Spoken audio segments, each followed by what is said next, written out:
주택시장 안정화 대책이 발표됐습니다. 우리 추석 이후에 정부의 3차 대책이 나올 거다 이런 예상들 많이 했잖아요. 그리고 저도 그럴 거라고 예고를 좀 했습니다. 왜냐하면 우리가 10월 23일 한국은행에서 금융통화위원회가 열리고 기준금리를 좀 내릴지 이게 이제 결정이 되게 됩니다. 우리 좀 기억나시나요? 이전에 제가 우리 유튜브를 하면서 정부 대책이 금리 인하 전에 나올 때와 그 이후의 효과가 상당히 다르다.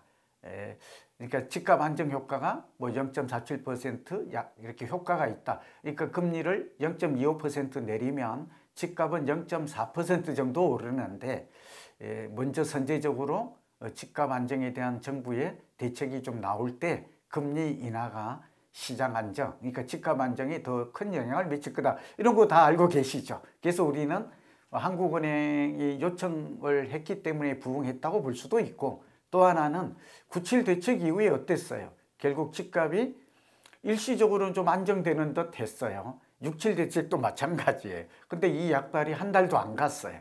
그리고 일시적으로는 거래량이 급감하고 집값 상승폭이 둔화되는 듯 하더니 6.7 대책에도 이 효과가 거의 한 달 정도밖에 가질 않았거든요. 통계가 쭉 나옵니다만. 그리고 9.7 대책에도 공급 확대 정책이 나오면 좀 약발이 과거에 보면 한 2달은 갈 거다. 근데 그러지 않았어요. 그런 측면에서 6.27 대책과 9.7 대책 효과가 떨어졌다. 이번에 대책이 나오던 3차의 배경은 이 두 가지 대책이 나왔음에도 시장이 안정되지 않는다. 그러니까 집값 상승이 계속되고 있다.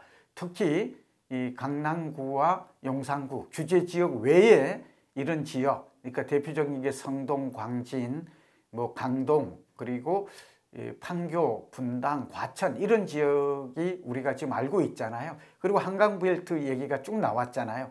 이게 계속 오르니까 정부가 이제 또 여러 가지 고심 끝에 3차 대책을 내놓았습니다. 우리의 관심은 세 가지죠. 3차 대책이 10월 15일 안정화 대책이란 이름으로 나왔는데 과연 시장은 안정화가 될까?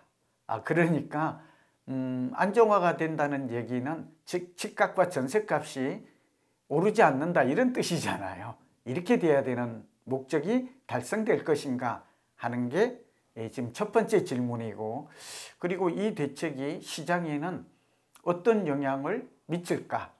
그러니까 오늘 하나씩 좀 따져볼 텐데요. 좀 깊이 있게 분석을 해보려고 합니다.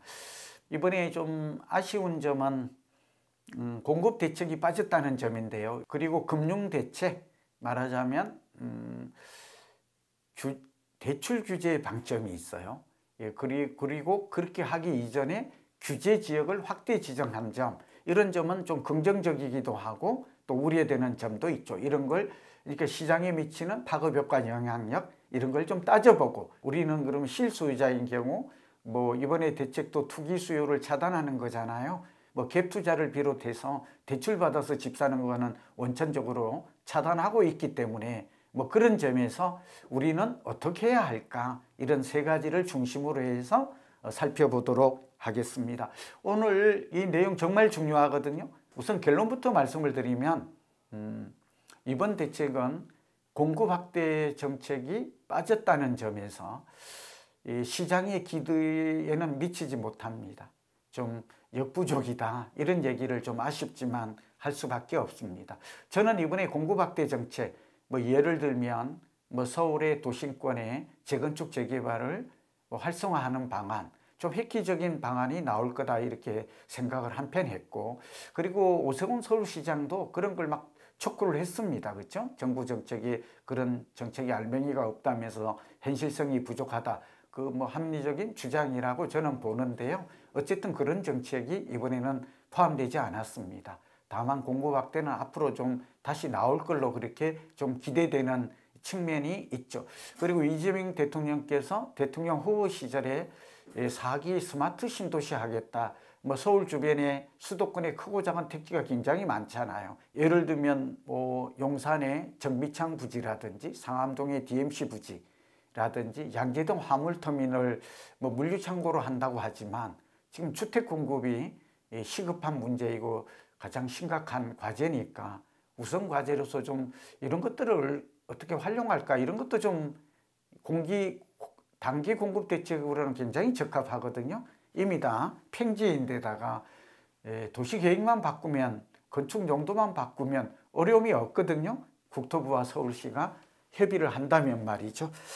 어쨌든 이번 대책은 단기적으로는 상승세를 둔화시키는 단기 안정 효과, 진정 효과는 있겠지만 결국은 한두 달 후에는, 한 달이 될지 두 달이 될지는 모르지만 집값 상승 추세를 근본적으로 막고 또 중장기적으로 전셋값과 집값을 안정시키는 데는 한계가 있다, 역부족일 것이다 라는 말씀을 좀 드리고 지금 정부가 내놓은 자료를 중심으로 해서 살펴보겠습니다.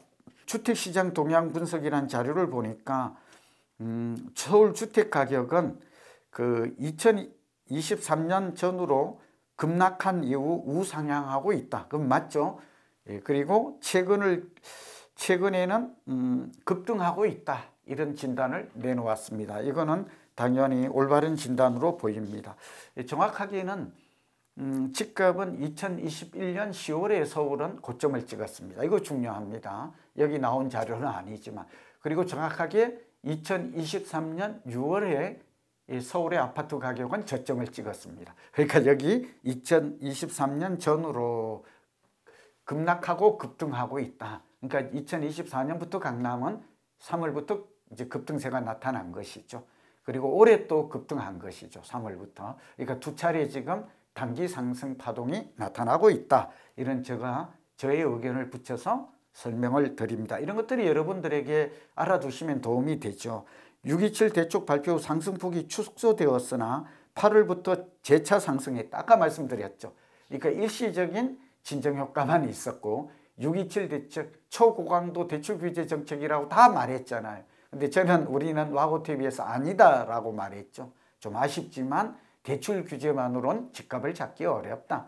오히려 실수요자들이 내 집 마련만 어렵게 하고 월세를 가속화시키는 문제가 존재한다. 이런 얘기를 드렸던 것. 그러니까 서민주거복지 향상과는 다소 좀 거리가 멀어진다. 여기에 전세대출을 규제하는 것도 상당히 좀 앞으로 보완 대책이 필요하다. 이런 얘기 기억하실 겁니다. 그러면서 한강 인접 자치구 상승세가 이어졌다. 한강 벨트라고 말할게요. 이런 게 전역으로 확산되었다. 그게 어디예요? 우리가 강남 상구와 용산이 규제지역이잖아요. 토제, 조정 대상 지역, 그 다음에 투기과열지구, 요 세 개 단어 꼭 기억하세요. 이번에 지금 이게 서울 전역으로 또 경기도의 12개 지구로 확대 지정된 게 이번에 주요 핵심 골자예요. 이거 중요해요. 그래서 경기도도 분당이나 안양, 동안이 평촌이 있기 때문에 그래요. 과천, 광명, 소위 강남권에 인접한, 이 얘기 우리 여러 번 했죠. 이런 지역의 상승폭이 확대되어서 이번에 경기도 12개 지구, 머릿속에 꼭 입력해야 됩니다. 한 번씩 나올 텐데 뭐 대표 지역이 중요하니까 그냥 반복하더라도 할게요. 이런 지역들의 분당이라든지 안양, 동안, 과천, 광명, 하남, 이런 지역들의 집값이 확산되고 있다라고 진단을 했어요. 그래서 배경이 이들 지역의 규제 지역을 확대하기 위해서 또 특히 대출 규제에 방점을 둔 대책이 나왔다. 거래량을 보니까 서울 전체 기준으로, 서울이 문제니까 8월부터 반등해서 규제 지역은 거래량이 변동이 없으나 이 강남 상구와 용산을 제외한 지역으로 거래량이 빠르게 증가했다. 이런 말을 하고 있습니다. 그래서 거래 특성이라고 말을 하면서 토지 지정 이후에 갭 투자는 확실히 줄었어요. 여기 보니까 53%에서 뭐 5%로, 그러니까 이건 거의 급감을 한 거죠. 그러나 비규제 지역으로의 갭 투자는 여전하다. 이런 게 정부가 보고 있는 이번 시장의 현황입니다. 거시경제 여건을 잠깐 살펴볼게요. 이게 중요해요. 첫째는 우리가 정책이 시장에 개입하는 목적을 잠깐 설명을 드리면 이유가 있어요. 부동산 경제학 교과서에는 정책과 부동산 시장과의 관계를 설명하고 있는데, 첫 번째는 시장이 실패할 때 정책이 시장에 개입하는 명분을 갖는다라고 말하고 있어요. 그래서 이번 정부 대책이 나와야 될 필요가 있는 거죠. 그리고 우리나라는 세계에서 정책에 영향력이 가장 많이 개입하고 큰 나라로 알려져 있어요. 그런데 문제는 이 정책의 영향력이 점차 감소하고 있다라는 점도 좀 말씀을 드려요. 두 번째, 우리는 정책의 실효성, 효과에 대해서 과거에 노무현 정부와 문재인 정부 때 정책의 실패 사례를 너무나 잘 실감하고 있어요. 이거 학습 효과예요. 지금 집값이 오르는 것도 몇 가지가 있죠. 그 중에 하나가 뭐 금리 인하에 대한 기대도 있지만 사실은 수급 불균형, 불일치가 가장 커요. 수급 불안이 요인이 크다 이 말인 것이죠. 공급이 부족해서 집값이 오르는 거예요. 그러면 무슨 대책이 나와야 돼요? 공급 확대 정책이 나와야 돼요. 근데 이번에 공급 확대 정책은 빠졌어요. 97 대책을 속도감 있게 하겠다는 게 정부예요. 그러니까 우리 기대에는 좀 충족하지 못하는 면이 있다. 두 번째는 금리예요. 금리가 부동산 시장에 주는 영향은 26%라는 게 한국은행에 얼마 전에 나온 실증 보고서예요. 영향력이 크다 작다가 아니라 26%나 미쳐요. 굉장히 크죠. 여기에 유동성, 금리를 내리면 유동성이 증가하고, 뭐 유동성이 증가하는 금리 인하 효과도 있지만 이재명 정부의 재정 확대, 당장 내년에만 해도 우리나라 예산이 거의 굉장히 많이 늘어나잖아요. 이런 것들이 다 이 시중 부동 자금이 늘어나는 이유가 되는 거거든요. 뭐 좋다 나쁘다 그런 뜻이 아니에요. 이렇게 금리와 유동성을 꼽을 수가 있다는 거죠. 또 하나 통계가 있어서 말씀드리면 한국은행이 요즘 좋은 자료를 많이 내고 있거든요.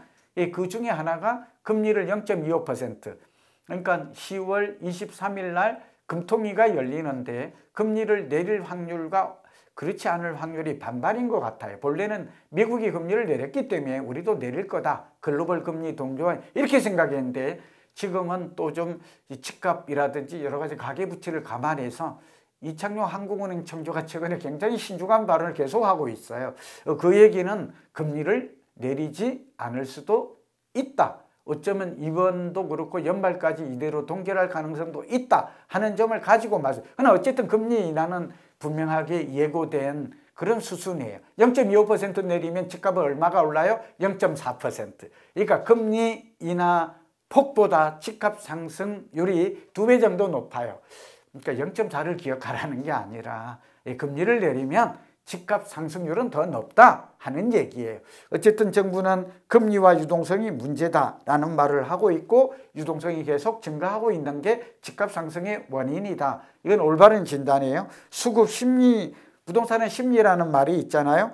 수급 불균형뿐만 아니라 가격 전망 지수 이런 것도 오르고 있어요. 저는 한국은행의 주택 가격 전망 지수를 굉장히 중시 여기거든요. 이게 계속 올라요. 그러니까 사실은 부자들이나 우리 젊은 층들 정부의 비대칭성이란 말이 있죠. 이런 사람들은 이 지수를 굉장히 눈여겨보고 있을 거예요. 우리 와고TV 보는 분도. 이런 걸 보면 집값이 오를 거라는 전망지수가 높아지고 있는데 왜 집을 안 사겠어요? 그러니까 집을 살 수밖에 없었다. 그게 한강 지역 중심으로 집을 샀다라는 겁니다. 정부가 이번에 발표한 10.15 주택시장 안정화 대책이 왜 나왔고 또 집값에 미치는 영향들은 어떤 것들이 있고 한 5가지 거시경제 지표를 포함해서 그리고 이번 대책이 추진 방향, 골자는 무엇인가 이렇게 하고 그 다음에 정부가 다 대책 나온 게 5가지 카테고리로 보이거든요. 첫 번째는 주택 수요 관리 강화입니다. 그러니까 이 주택 시장도 수요와 공급에 의해서 가격이 결정되잖아요. 수요 공급에 의해서 균형 가격이 이게 시장 가격이다라는 거예요.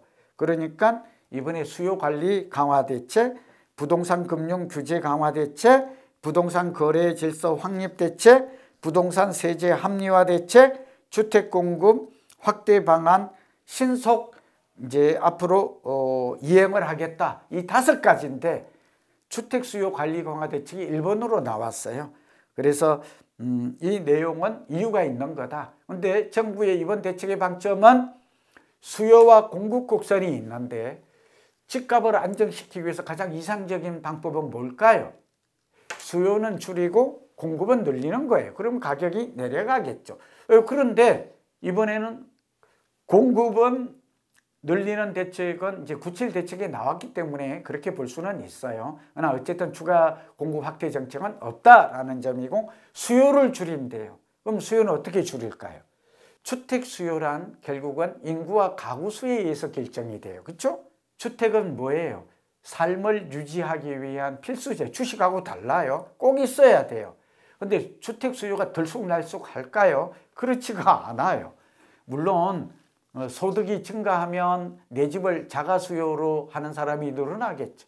그러니까 내가 전세를 살아도 집은 있어야 되지 않겠어요? 내 소유 집이 아니더라도. 그러니까 어쨌든 수요는 크게 단기간에 변동이 없어요. 그러면 집값을 이제 우리가 주택 가격과 전세 값을 좀, 전월세 가격을 구분해서 좀 살펴봐야 돼요. 제가 오늘 이거 강조하려고. 제 결론은 집값을 잡기 위해서는 전세값을 잡으면 됩니다. 전월세를. 근데 이걸 지금 모르는 것 같아요.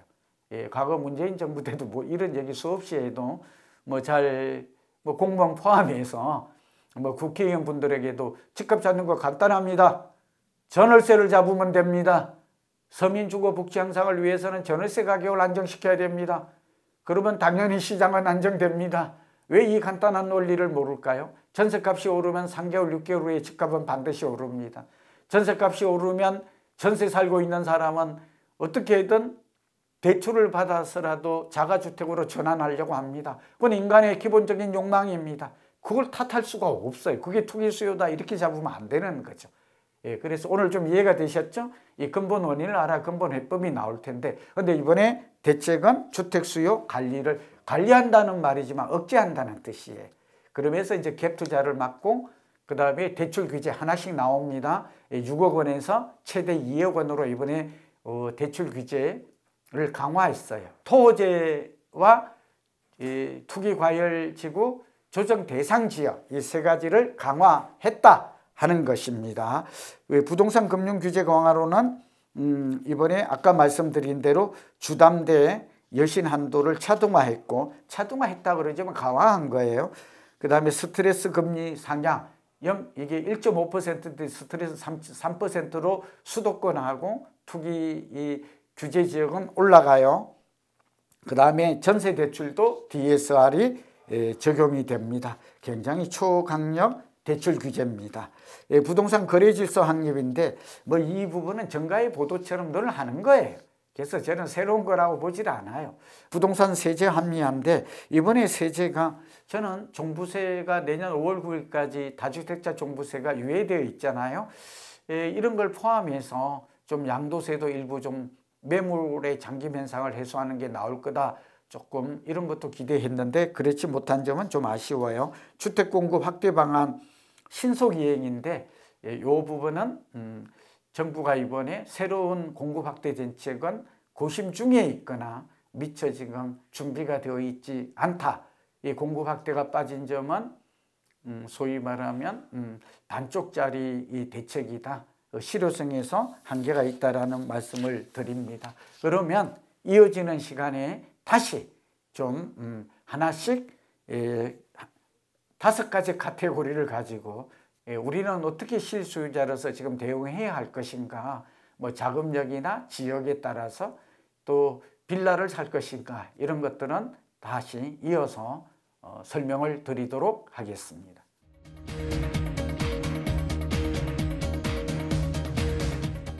15 대책에서 가장 중요한 거, 핵심 내용은 뭘까요? 바로 주택 수요 관리 강화 대책입니다. 말은 관리 강화지만 수요를 억제하겠다. 제가 앞서 말씀드렸죠? 수요 억제만으로는 집값을 잡기 어렵다. 그리고 지금의 수요가 정부는 자꾸 투기 수요라고 보는 것 같아요. 그러나 저는 좀 생각이 달라요. 대통령께서도 집값의 상승을 노리는 투기 수요가 많다. 그 말이 틀린 말은 아니지만 저는 지금 집을 사는 사람들이 생초자들이 굉장히 많거든요. 생초자들이 최근에 집을 많이 사고 있어요. 그 다음에 40대가 많이 사요. 그러니까 30대, 40대 이 사람들이 꼭 투기 목적으로 사는가? 주택은 두 가지가 있어요. 투자할 때 하나는 내 집 마련 목적이 가장 크죠. 그리고 집값 상승 기대감이 없으면 내 집 마련을 지금 서둘러 살 필요는 없어요. 정부가 하지 말라고 그러는데 굳이. 그 하는 이유가 뭘까요? 금리가 내릴 것 같고, 글로벌 금리죠. 정부도 그렇게 발표했어요. 그 다음에 전세값이 올라요. 무엇보다도. 왜 올라요? 그냥 집주인이 전세를 올리는 거 아니에요. 왜냐하면 공급이 부족하다는 걸 다 알아요. 그럼 물가가 올라요. 그럼 앞으로 금리도 내리고 유동성도 많아지고, 그 다음에 전세가 꾸준히 오르면 결국은 집값은 오를 수밖에 없다는 걸 알고 있는 거죠. 그러니까 내 집을 마련하려는 우리 가장들이나 실수요자 입장에서 이거보다 중요한 문제가 어디 있어요. 그리고 무엇보다도 앞으로 추가 대책이 나오면 또 대출 규제가 이렇게 강화될 걸 미리 예상해서 집을 산 거예요. 그래서 공포 매수, 패닉 바잉이 일어난 거잖아요. 정부는 이걸 잘 모르고 있는 것 같아요. 어쨌든 그런 측면에서 주택 수요 관리 강화 대책은 필요합니다.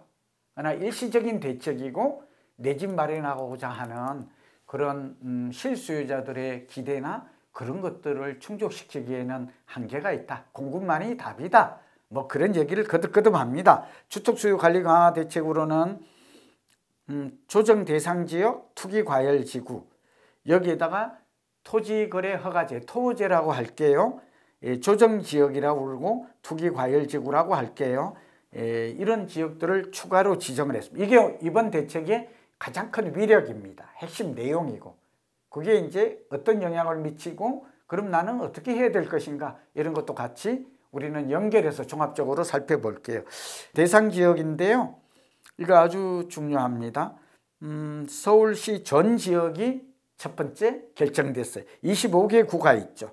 근데 나머지 21개 구를 조정 대상 지역과 투기 과열 지구로 동시에 지정했다는 거예요. 이 세 가지가 된 곳이 지금은 강남 3구와 용산이었는데 이제는 서울시 전체로 된 것. 우선 결론부터 말하면 이건 잘한 겁니다.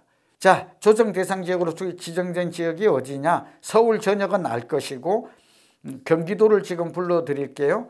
과천시. 이건 너무 당연하죠. 광명 여기 여러 번 했죠. 광명. 성남시는 분당, 수정, 중원구 거의 다 들어갔어요. 성남시는. 그 다음에 수원시가 조금 앞으로 소위 말하면 집값이 오를 가장 강력한 유력지역이 유망지역이었어요. 그게 영통구, 광교신도시가 있는 곳이잖아요. 장안구, 팔달구예요. 이 지역이 이번에 지정이 됐다. 그 다음에 안양시 동안구는 팽촌 때문에 그래요. 그 다음에 용인시는 넓은데 수지구만 들어갔어요. 기흥구, 청구는 빠졌어요. 의왕시는 아시죠? 안양과 과천에 붙어 있죠. 그 다음에 하남시가 들어갔어요. 시흥시 이런 곳이 빠졌어요. 이건 다시 얘기할게요. 자, 그러면 여러분 굉장히 중요한 게 지도도 이렇게 좀 나와 있는데 한번 살펴보시고요. 정부가 발표한 거니까요. 지정시 효과를 좀 간결하게 좀 언급을 할게요. 복잡하게 생각하지 마세요. 우선 조정 대상 지역 투기 과열 지구인데, 조정 대상 지역과 투기 과열 지구 어렵죠. 저도 이렇게 구분할 필요가 사실은 없다고 봐요. 우선 조정 대상 지역은 집값 상승률이 물가 상승률보다 1.3배 좀 약한 거죠. 투기 과열 지구는 1.5배 이상 오를 때, 조정 대상 지역보다 투기 과열 지구의 규제가 훨씬 좀 세겠다. 또 토제는 뭐냐? 토제는 말 그대로 토지거래 허가제인데 그거는 좀 달라요. 실수요자 위주다. 왜냐하면 토지거래 허가를 받아라. 그래서 뭐 2년 거주를 해야 된다든지 자금 조달 계획서를 내야 된다든지 뭐 이런 것들이 이제 토제죠. 그렇죠? 우선 조정 대상 지역은 대출 세제 청약 이 세 가지가 강화돼요. 뭐가 강화돼요? 대출 규제. 그리고 세금이 강화돼. 세제를 세금이라고 그래요. 그 다음에 청약할 때 이 청약 자격이 굉장히 중요하게 강화가 돼요.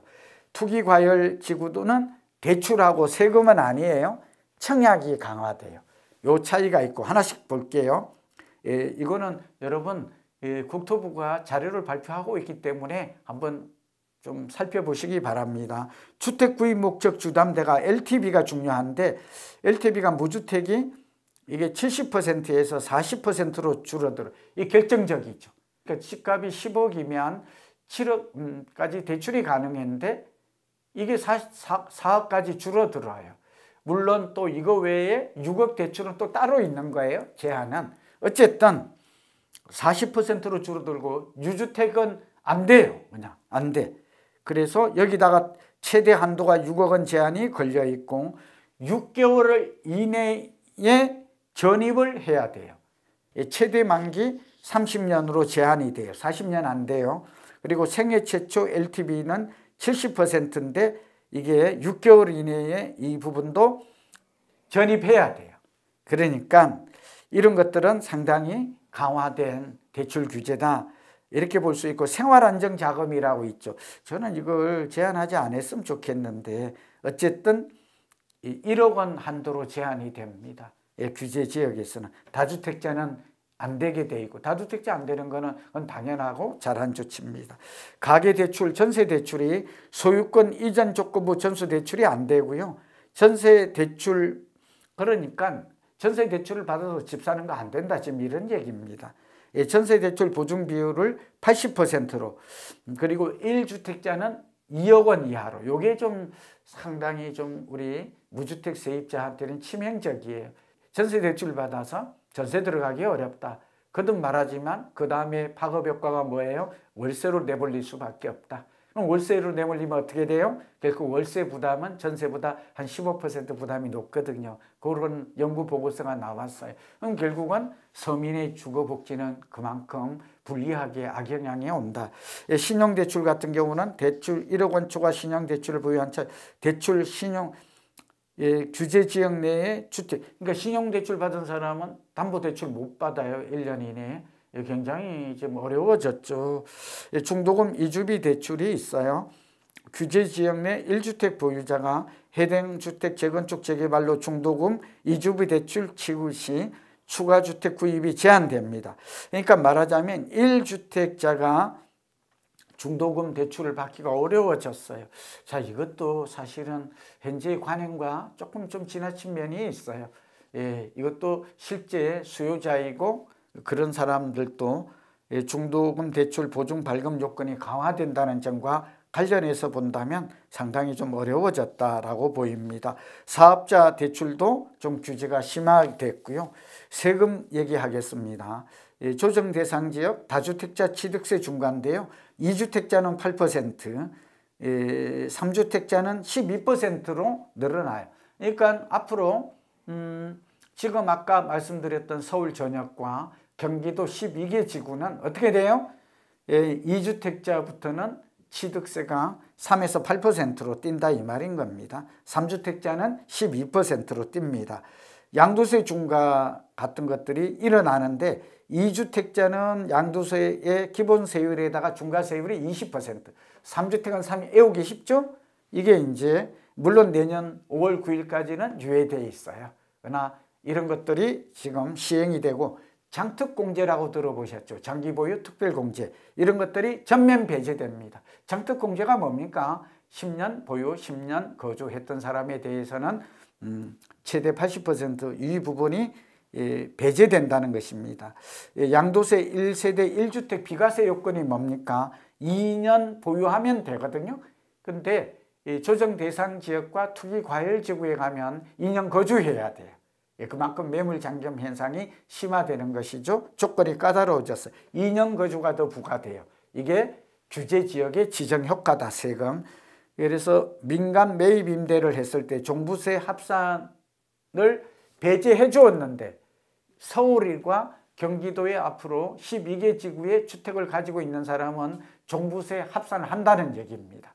그러니까 세제 혜택이 그만큼 줄어든다. 이게 이번 대책의 규제 지역을 확대 지정한 가장 큰 효과입니다. 전매도 금지돼요. 수도권은 3년, 지방 1년으로 수도권 이제 3년 이 규제 지역 지정 지역은 전매 안 됩니다. 분양을 받아가지고 분양권 전매 안 됩니다. 3년 이내에는 안 됩니다.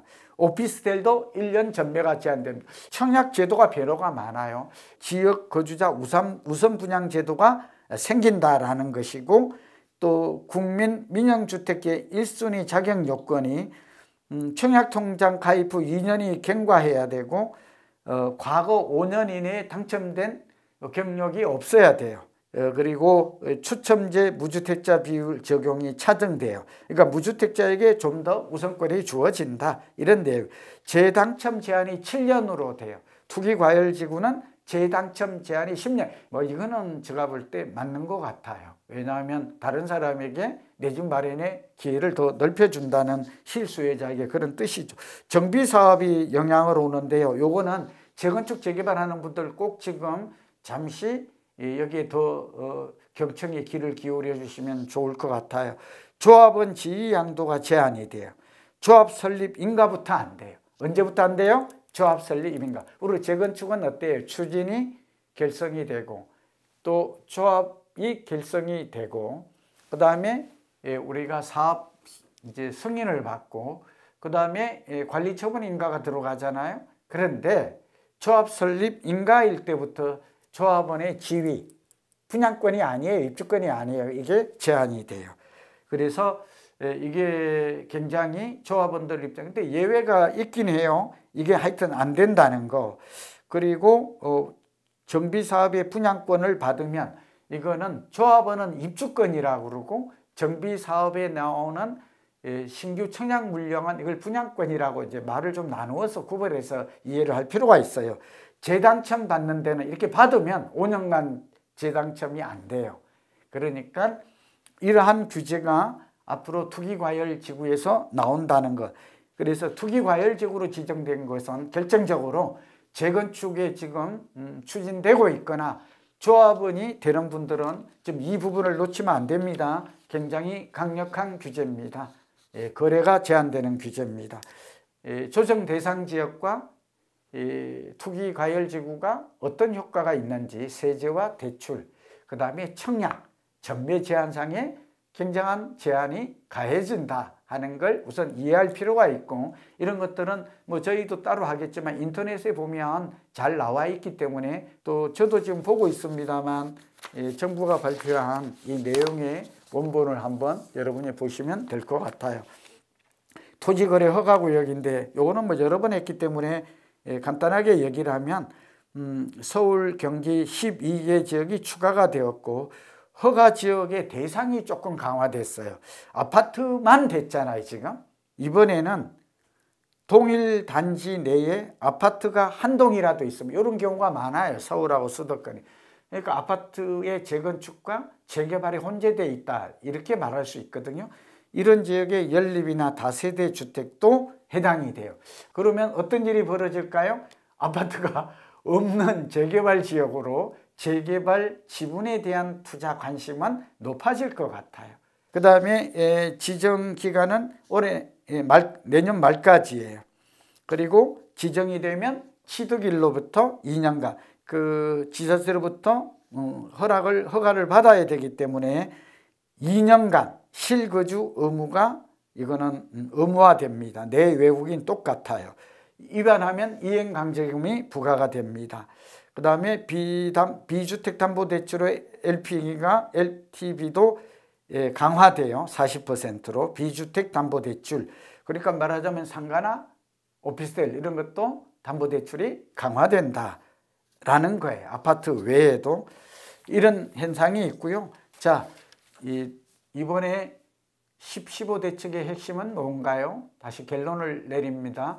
첫 번째는 수요관리 대책으로 조정 대상 지역, 투기과열지구, 토지가 동시에 세 가지 규제가 중첩 규제죠. 확대되었다. 그렇게 되면 어떻게 되나요? 그러면 대출, 세제, 청약, 거래 제한, 전매 제한이죠. 이런 것들이 굉장히 우리가 생각하는 것보다도 굉장히 강화된다. 이런 걸 알 수가 있어요. 그러면 우리는 어떻게 해야 되죠? 결국 실수요자들은 유리한 측면은 꼭 풍선 효과 그렇게 말할 수 있겠죠. 그 인근 지역으로 내 집 마련을 하는 게 실수요자 같으면 자금력이 있는 사람은 하면 돼요.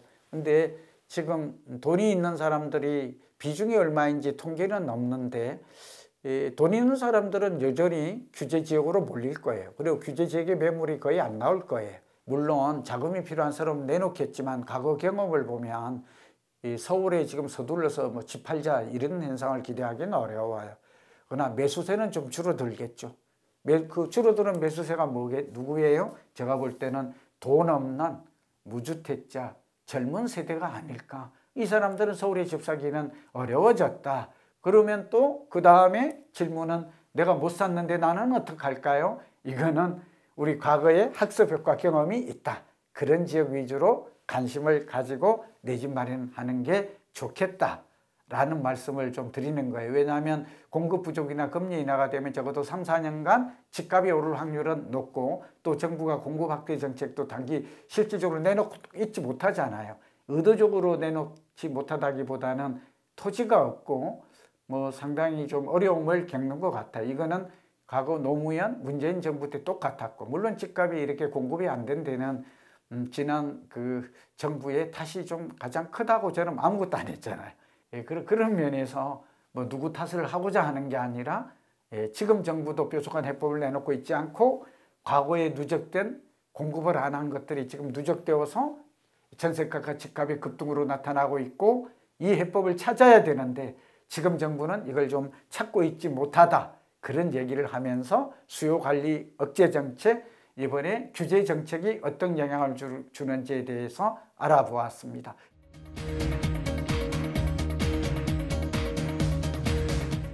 그 이번 대책의 하이라이트는 뭐 3중 규제 대책을 꼭 필요한 곳에 또 투기가 우려되는 곳, 집값 상승이 우려되는 곳에 서울 전역, 경기도 12개 지구 이런 쪽으로 확대 지정했다는 점은 제가 앞서 자세하게 설명을 드렸고요.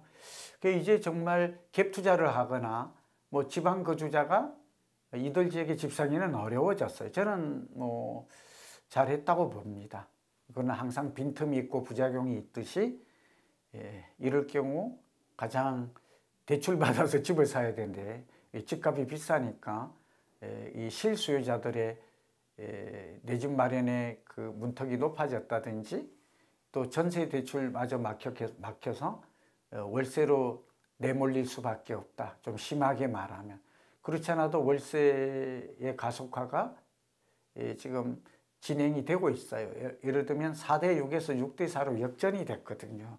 그리고 전세와 월세가 오른다는 건 무엇보다도 집값이 오를 확률이 높다라는 거예요. 그러니까 무슨 말이냐면 공급이 계속 오를 거다.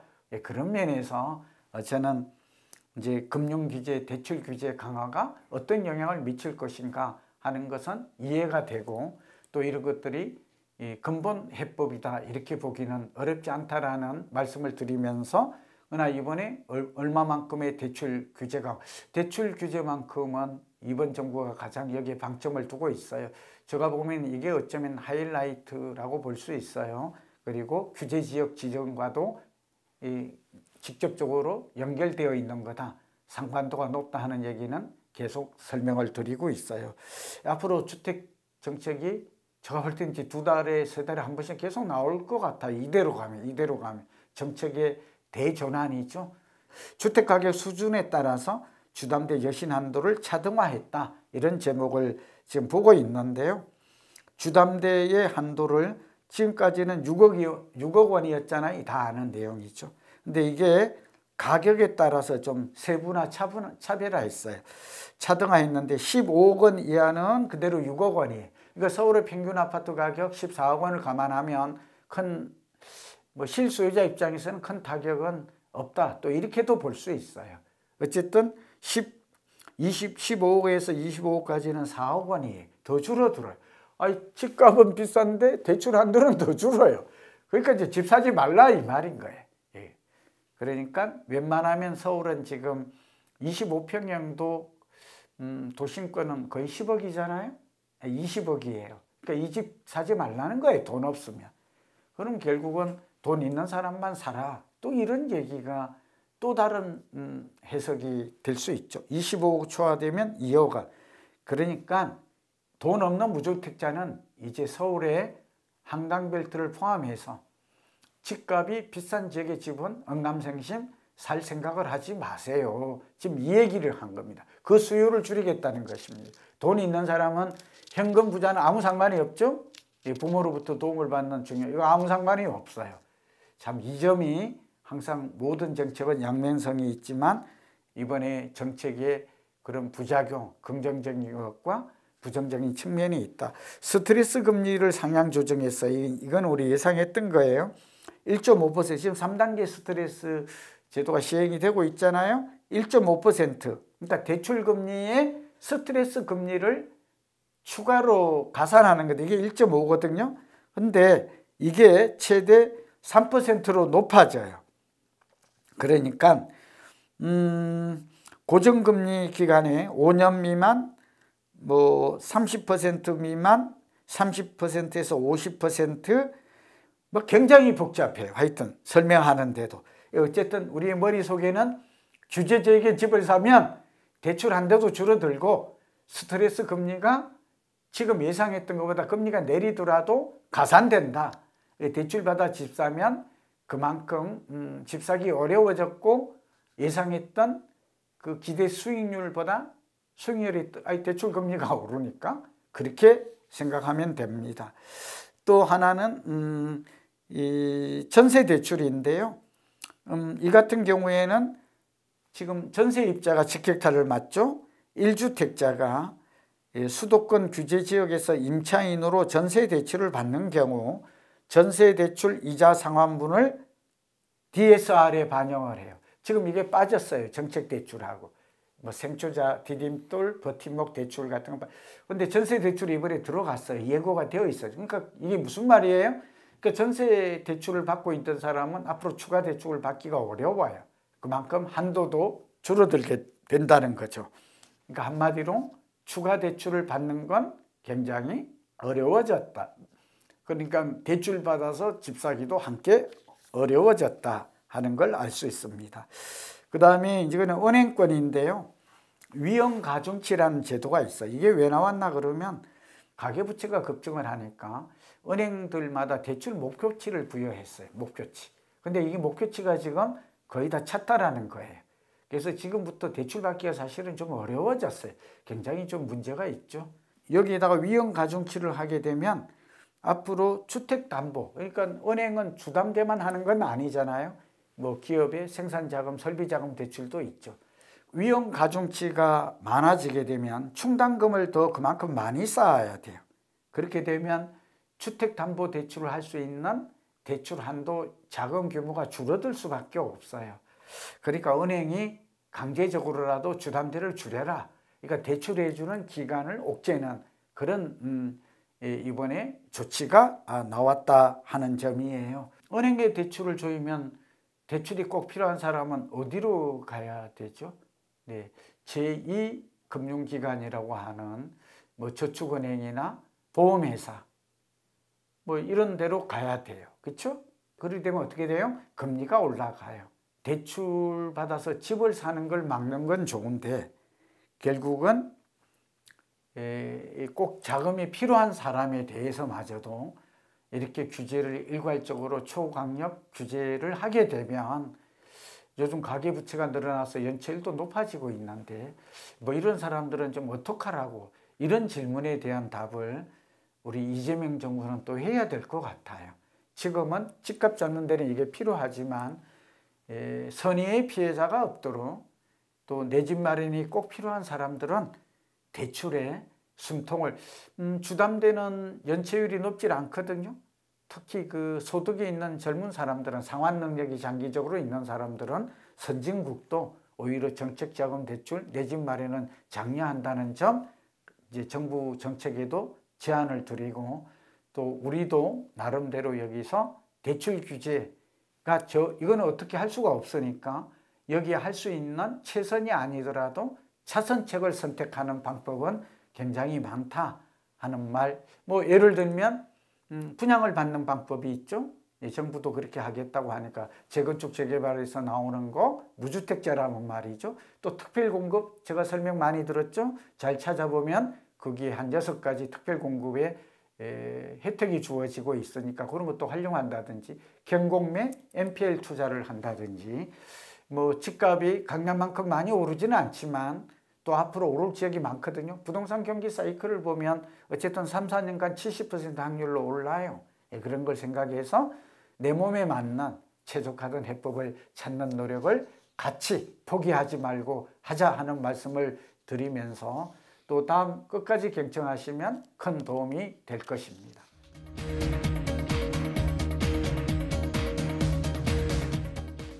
부동산 세제 합리화인데요. 이번에 나올 걸로 예상이 됐는데 부동산 세제가 빠졌어요. 뭐 나온다면 우리가 알고 있듯이 현실화율이라고 그러죠. 그러니까 공시가격인데 이걸 69%에서 90%로, 이건 아파트 등 공동주택과 단독이 좀 달라요. 윤석열 정부 때 낮아졌던 걸 다시 좀 69에서 90% 끌어올린다든지, 우리 시장 공정시장 가액 비율이라고 아시죠?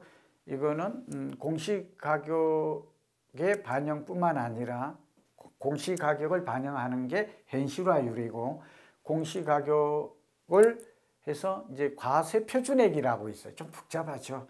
그러니까 우리가 실거래 가격이 있어요. 근데 그걸 다 세금 기준으로 삼지는 않잖아요. 정부가 우리가 보유세를 매기기 위해서, 특히 재산세나 종부세, 건강보험료 이런 걸 매기기 위해서 공시가격이라는 걸 매년 발표를 해요. 5월 1일요.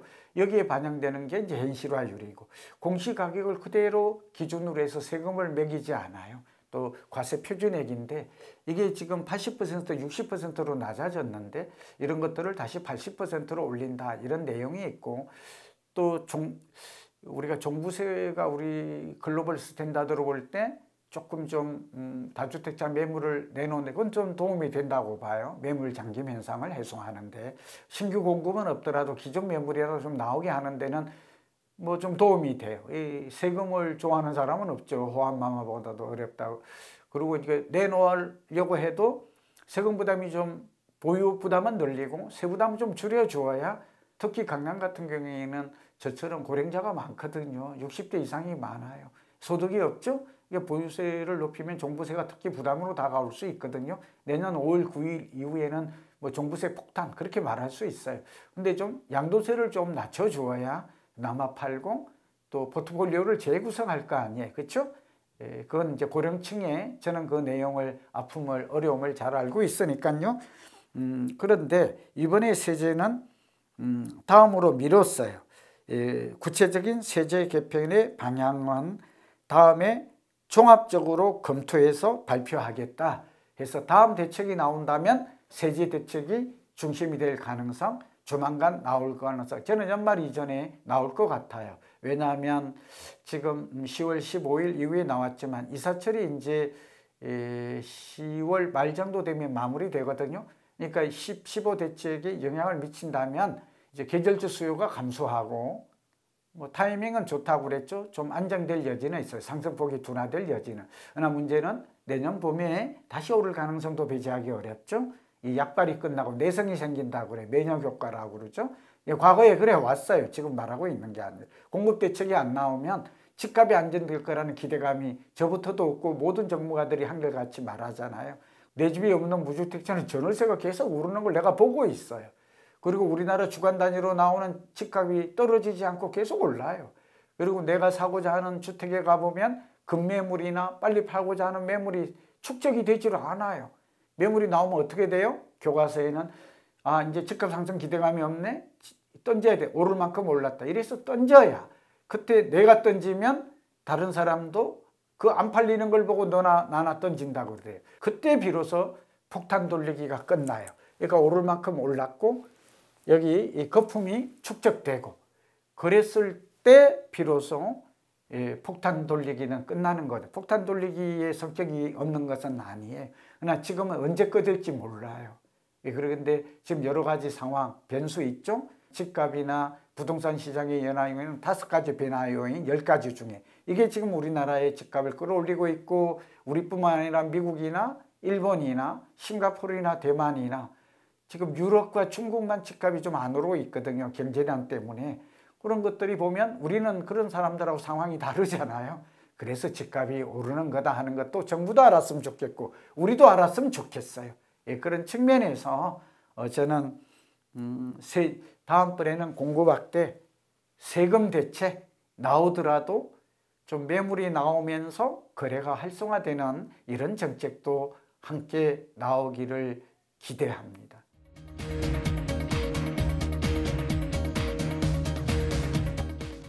10, 15 부동산 시장 안정화 대책과 관련해서 정부가 좀 역점을 두고, 이건 정부가 역점을 둔 거예요. 핵심 내용은 뭐라고 그랬어요? 다시 반복하면 3종 규제 지역, 중첩 규제를 집값이 오르거나 앞으로 오를 것으로 예상되는 지역에 선제적으로 비교적 광범위하게 뭐 그렇게 묶었다 하는 점이고, 두 번째는 이번에는 금융대책 대출 규제 강화에 방점이 있다. 그러니까 1번, 2번 말이 다 연결이 돼 있어요. 왜냐하면 뭐 조정 대상지구, 투기 과열지구, 토거제가 다 금융 규제가 그 안에 좀 내용의 강도는 좀 다르지만 포함이 되어 있거든요.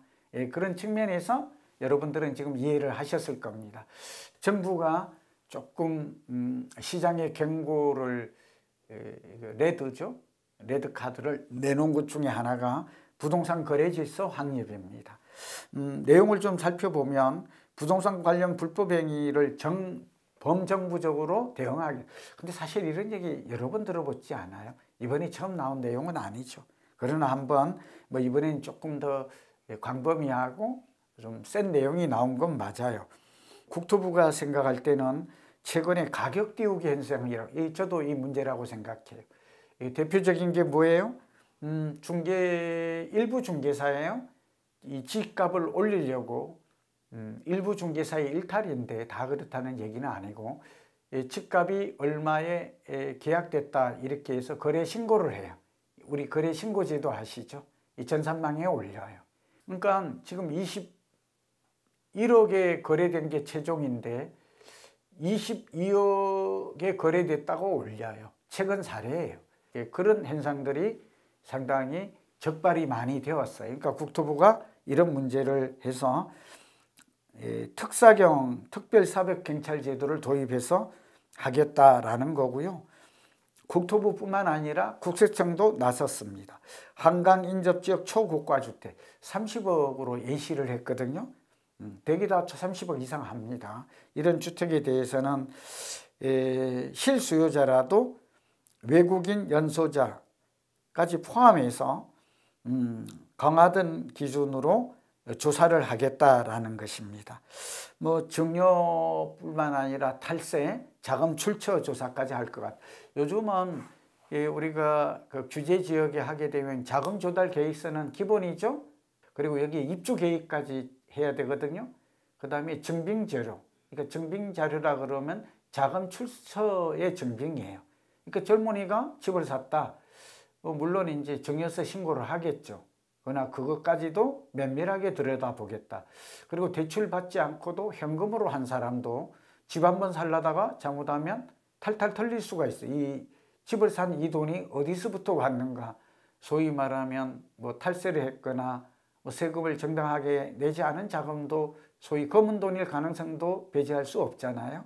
그러니까 적어도 돈이 오고 간 거, 자금의 출처 이런 거는 이건 좀 명확하게 소명하지 않으면 이번에 빠져나가기가 어려울 것 같아요. 그래서 정보 수집반이라고 해서 탈세 수집하는 것, 이런 것들을 부동산 탈세 신고센터도 운영한대요.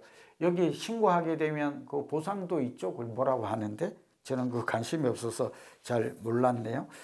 그 다음에 금융위 같은 데도 대출 규제, 현장 점검, 전수조사 이런 걸 하겠대요. 왜냐하면 사업자 대출을 받아서 집을 산 건 아닌지, 또 대출 규제가 있는데 이걸 우회한 거, 우회 대출이라고 그러거든. 이런 건 없는지 금융기관을 깐깐하게 조사를 하겠다니까, 전수조사를 하겠다니까 금융기관이 그만큼 대출에 엄격해질 수밖에 없겠죠. 경찰청도 나선대요. 부동산 범죄 특별단소. 그리고 무엇보다도 국무총리실 안에 우리가 부동산 감독기구 신설, 이거 제가 제안했다고 그랬잖아요. 이거는 할 필요가 있어요. 그래서 경찰청도 특별단속에 나서요. 자, 그러면 어떻게 될까요? 부동산 특별감독기구도 설치해서 하겠다는 거예요. 좀 필요하다고 인정했죠. 왜냐하면 부동산 거래의 불법이라든지 투기 행위 이런 것들이 또 가격 띄우기 현상이 일어나고 있는 건 현실이기 때문에 이걸 방치하면 안 되죠.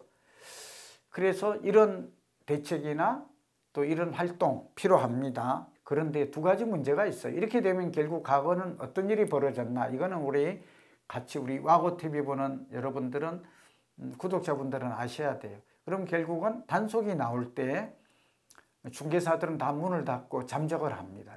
일종의 잠수를 탄다고 합니다. 그래서 단속해봐야 이거 별로 효력이 없었습니다. 나오면 피해버려요. 그렇다고 해서 1년 12달 할 수는 없죠. 단속 기간이 있어요. 정보가 새거나 그걸 또 미리 예상하고 또 예고했으니까 피해버려요. 그럼 어떻게 단속을 하죠? 이런 문제가 또 하나 있고, 이렇게 강압적으로 이 모든 중개사가 다 그런 게 아닌데 범죄시하는 거는, 이거는 정말 특정 집단, 그러니까 이 중개사도 소위 말하면 전문 자격사인데 여기에 따른 자존감이라든지 그 중개업에 대한 불신이나 국민들 일 조장하는 이런 부작용도 함께 있어요. 여기까지 정부가 감안해야 될까 하는 건데 감안해야 합니다. 그럼 대안이 뭔가? 전 두 가지입니다. 이 감독을 하면서 우리 중개업 협회도 자정 노력을 할 수 있도록 도와줘야 돼요. 자정 노력을 하게 하려면 어떻게 해야 돼요? 중개업 협회를 법정단체화하는 걸 진지하게 고민해서 평상시에 이러한 투기를 조장하거나 불법 행위를 거래 질서를 흐트리는, 질서를 이렇게 흐트리는 이런 사람들은 평소에 걸러줘야 돼요. 세무사나 변호사 협회처럼.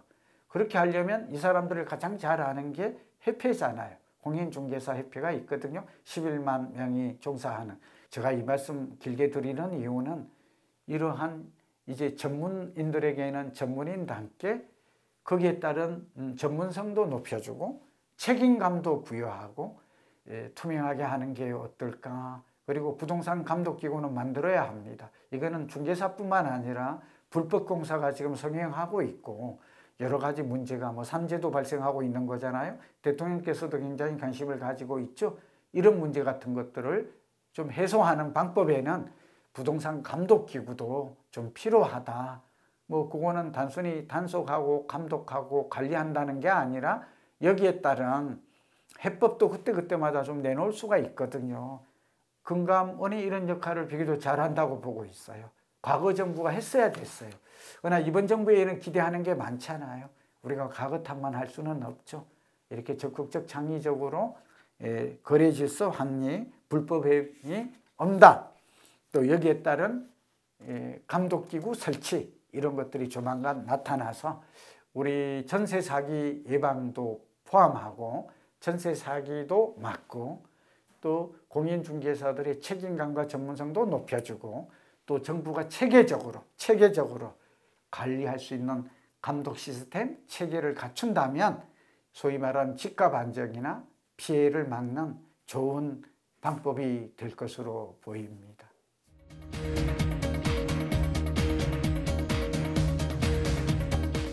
10.15 대축에서 정부가 좀 아쉽지만 다음 기회로 후속 조치로 미룬 게 있습니다. 그게 뭘까요? 주택 공급 확대 방안, 후속 조치, 신속 이행, 이런 항목으로 국토부 발표 자료를 보고 있으면 정부가 마지막으로 이걸 제시하고 있습니다. 그러니까 크게 5가지라고 아까 말씀드렸죠. 규제 지역을 한다든지 또 대출 금융 규제, 또 세제, 여기에 주택 공급 확대 방안 이런 것까지 좀 나왔습니다. 그 주택 공급 확대 방안으로 후속 조치로서 정부가 제시한 걸 잠깐 좀 언급을 하겠습니다. 세부 추진 계획을 수립해서 발표하겠다 이런 뜻으로 보여져요. 새로운 공급 확대 정책은 없다 이런 단서를 달고 있고요. 도심 공급과 관련해서는 노후청사 국공유지를 복합 개발하게 하는 세부 계획을 하겠다라고 얘기를 12월까지 발표를 하겠대요. 지금 열심히 작성하고 있겠죠. 그렇게 보여집니다. 연내 영구임대주택을 분양임대 혼합단지로 재건축한다. 근데 이제 지금 정부가 이런 것들을 이제 7,000호를 하겠다 하는 거는 서두를 필요가, 이거는 시간이 금방 걸리거든요. 금방 시작할 수가 있거든요. 그리고 서울 성대 야구장, 위례 업무지구 이런 것들을 매입 절차를 좀 진행을 하고 그 서초동에 있는 한국교육개발원 주택 주택도 빠르게 진행하겠대. 그러니까 제가 볼 때 이 국토부가 뭐 어쨌든 발표했으니까 당연히 빨리 해야 되지만 우리가 기다리면 큰 물량이 물량 규모도 중요하잖아요. 빠르게 하는 것도 중요하지만 수도권 공공택지에서 분양 물량을 2025년에 22,000호 연내 분양하겠다. 2026년도에 27,000호 분양 물량을 공공택지에 늘리겠다는 건 참 바람직합니다.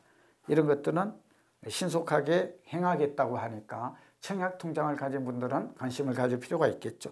서리필지구가 공급이 많아요. 과천지구 만호하고 이것도 주민보상, 부지조성, 지정계획 이런 걸 빠르게 하겠다. 이거야말로 사실은 지난 정부가 했어야 됐어요.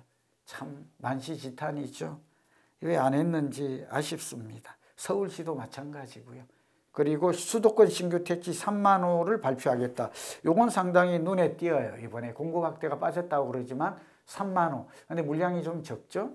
예, 그래서 제가 아예 제4기 신도시 또는 뭐 미니 신도시 이런 개념으로 좀 나왔으면 좀 더 물량이 좀 많았고 요지에 아까 집값이 규제지역으로 된 요지에도 땅들이 좀 있거든요. 서울만 나가면 땅이 많아요. 사실은 언급하기도 힘들 정도로 많아요. 근데 왜 하고 있지 않은지 저는 지금도 이해를 못하고 있거든요. 어쨌든 이건 뭐 법만 좀 바꾸면 되거든요. 자연녹지를 주거지로 바뀐다든지. 제가 보면 임해동 같은 데도 그 4만 평이 바로 붙어 있거든요. 아니 역세권이 땅이 자연녹지로 놀고 있어요. 나무가.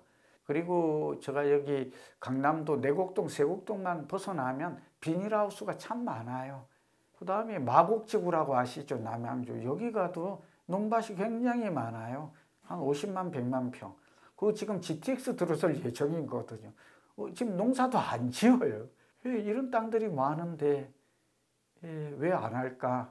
저의 전문가 식견으로는 이해할 수 없는 일이 그런 노력을 왜 안 하는지. 그러다 보니까 자꾸 전문가 일각에서는 집값을 진짜 잡을 만한 의지가 없는 것 아닌가.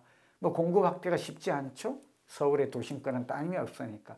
그래도 왜 없겠어요. 서울시장도 지금까지 보면 새로운 계획만 꾸준히 뭐 인허가 단축한다, 모아타운, 신속도 말은 여러 가지 했지만 실제로 제가 쭉 따져보니까 그 뭐 모아주택이나 이런 것도 한두 군데밖에 없어요. 실행이. 뭐 하겠다고 4년이 지났는데요. 뭐 계속 발표하면 뭐합니까? 용산 정비창 같은 경우도 진짜 아까운 땅 아니에요? 양재동의 화물터미널 부지도 저게 지금 물류창고 들어갈 건가요? 용산 정비창이 지금 국제업무지구 잘못된 정책은 언제든지 정책의 우선순위, 지금 공급 확대보다 더 중요한 게 뭐 있어? 이번 대책에도 그런 노력은 없어요. 규제와 감독하겠다 하니까 저도 좀 실망하고 있는 건 사실입니다. 민간 공급을 하게 되는데 내용이 보니까 조금 실망스러워요. 환경영향평가, 실외소음 기준 이런 걸 학교 용지 기부 체납 기준, 지금 이게 문제가 아니라 민간의 협력 없이는, 민간의 참여 없이는 직접 시행 안 됩니다. 할 수 있는 돈도 없고요.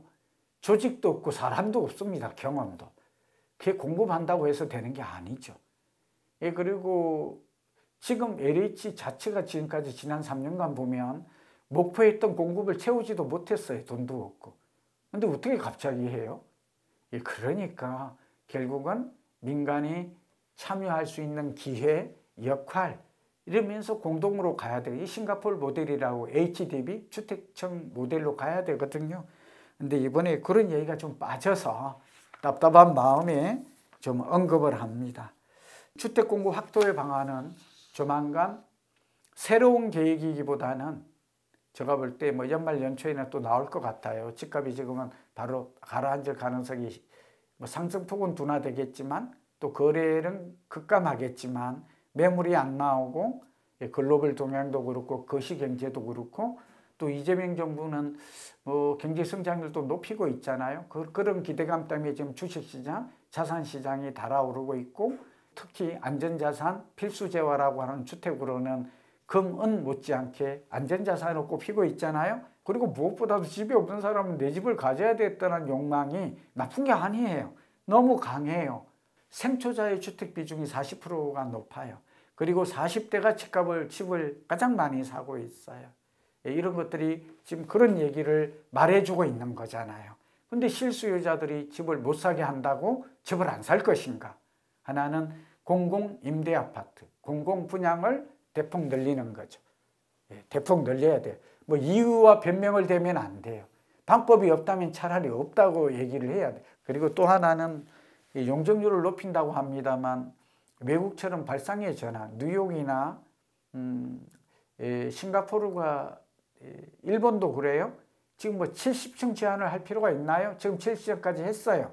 그러니까 49층 뭐 여기까지 할 필요가 없고 70층, 80층 초고층으로 지어서 제 얘기는 거기에 고밀 복합 개발을 한다면 지금 기반시설 부족 문제가 난개발 문제가 나옵니다만 서울은 기반시설 지금도 충분히 활용할 수 있거든요.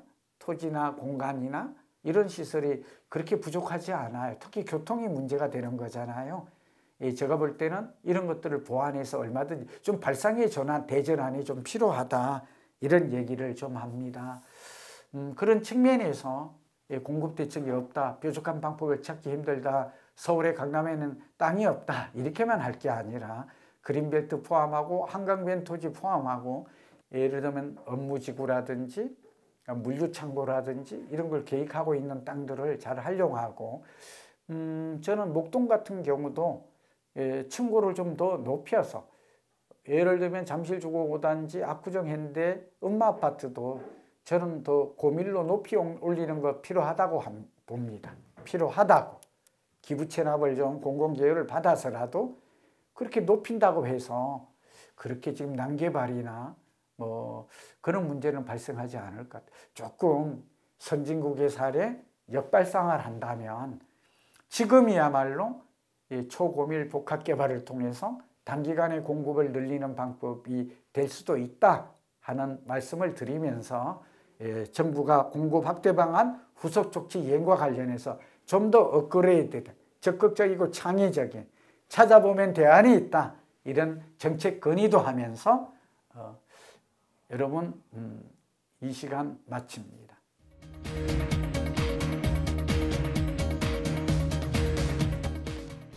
10.15 대책을 보면서 많은 분들이 공감을 했을 겁니다.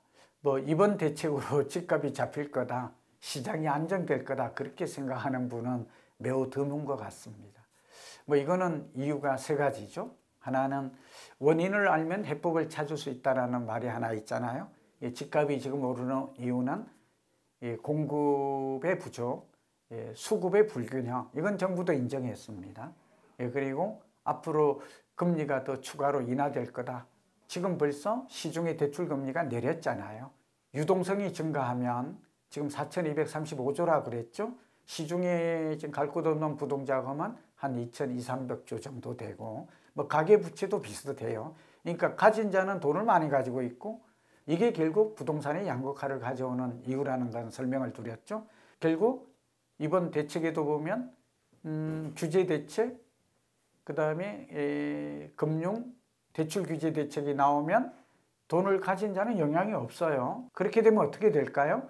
결국 무주택자들은 자기 돈과 대출에 맞춰서 그러니까 이제 집값이 결국 15억 이하로 가겠죠. 제가 볼 때는 15억 이하로 6억 대출은 최대한 받아야 될 거 아니겠어요?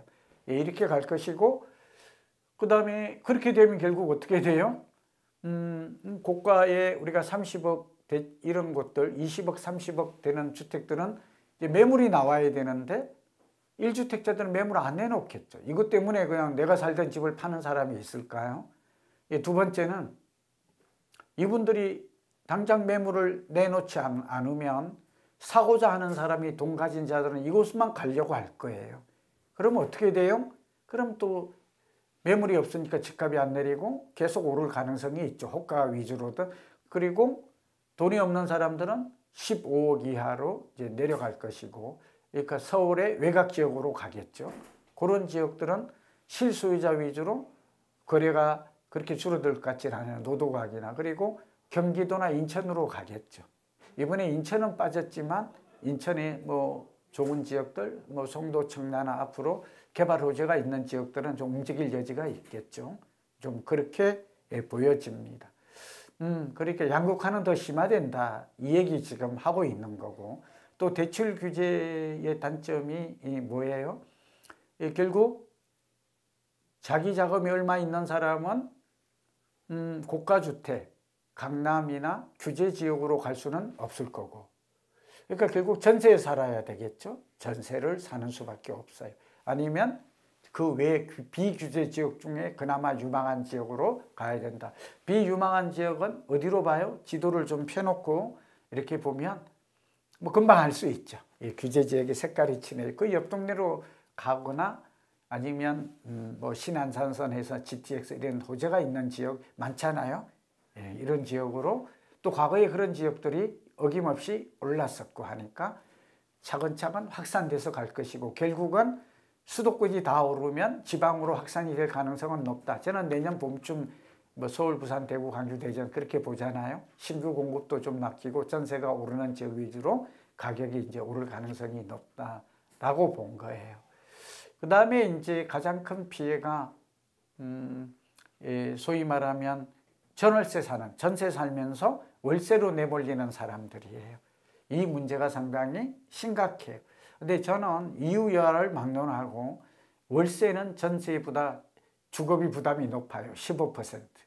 그러니까 어떻게 해야 돼요? 그냥 여러분 월세 살면 안 돼요. 그래도 2억 정도라도 전세로 가야 돼요. 월세는 반전세로, 반전세는 전세로, 또 전세이면 사다리를 타라 이거죠.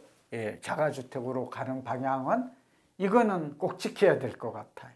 그 다음에 청약통장을 이용한 내 집 마련 기회는 거듭 말하지만 많이 올 것 같아요. 예, 그러니까 너무 무리해서 돈도 없는데 고민하기보다는 청약통장, 그 다음에 경공매를 좀 노려보는 것, 그 다음에 MPL 물량이 많이 쏟아질 것 같거든요. 저도 한번 그러한 시간을 여러분과 같이 공유할 수 있는 시간을 준비하고 있습니다.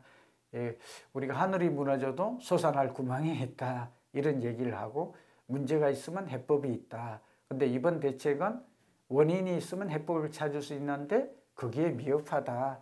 이게 좀 아쉽고 다소 좀 실망스럽고 근본 대책으로 한계가 있다는 말씀. 두 번째, 과거 경험을 보면 규제 위주, 대출 규제와 세금만으로 집값을 잡은 적은 한 번도 없다. 이게 학습 효과다. 그리고 모두 지금 강남을 비롯해서 나이가 든 분들은 내성, 면역 효과가 생겼어요. 예, 그렇게 하면 안 된다. 그리고 이제 그런 측면에서 두 가지, 공공 임대 아파트를 적극 늘리는 것, 공공 분양, 요즘은 임대보다 분양을 좋아하니까 이러한 대책들이 곧 좀 후속 대책이 아니라 추가 대책으로 획기적인 공급 대책이 나왔으면 좋겠다. 그럴 수 있는 방법은 목표와 의지만 있으면 얼마든지 할 수 있다 하는 말씀을 좀 드리면서, 이번 대책에도 불구하고 우리 내 집 마련의 플랜, 자가주택, 또 그런 방법은 꾸준히 우리가 포기하지 말고 실행해야 한다. 안 되면 이제 빌라라도 하나 사서 청약할 때 1가구 1주택 예외되는 규정도 있거든요. 이전에 설명을 드렸으니까 이런 것도 작은 거라도 하나 행동으로 하자 하는 말씀을 드리면서 우리는 어떻게 해야 할까, 이 시간을 마칩니다. 여러분 끝까지 경청해 주셔서 감사합니다. 지금까지 YTN 고종환TV 고종환이었습니다. 건강하시고 행복하십시오.